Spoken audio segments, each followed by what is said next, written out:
kuna fununu, kuna some governors wanataka ku run for Senate. Me, I can see something, in a, which that doesn't count up to me. Sasa ulikuwa governor, right? Na sasa unataka ku run for Senate in the same county.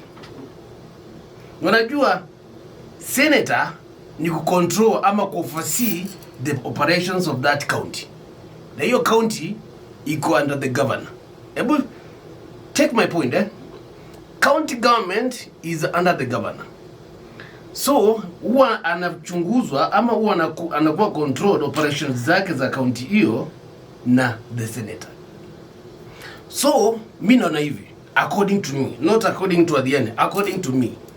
Sasa kuna magavana wanajua wa kuendesha the county government poa.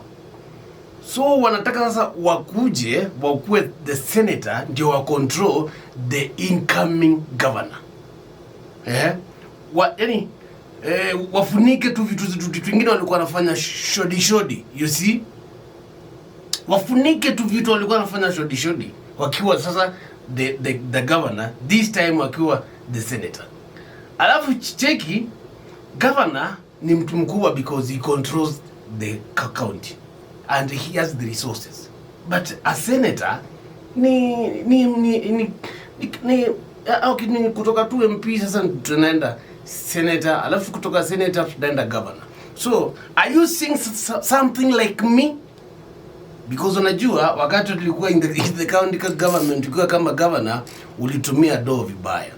So unataka sasa kufunikia ukiwa sasa senator una control the incoming governor.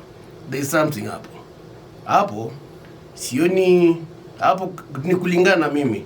Kuna magavana wanataka kuwa masenator ndio wa control the incoming governor. Ndani ya siku kilorego kuna Mr. Nopupa Simba Munambo kamba saa ngapi? Ni saa 10 baki 26.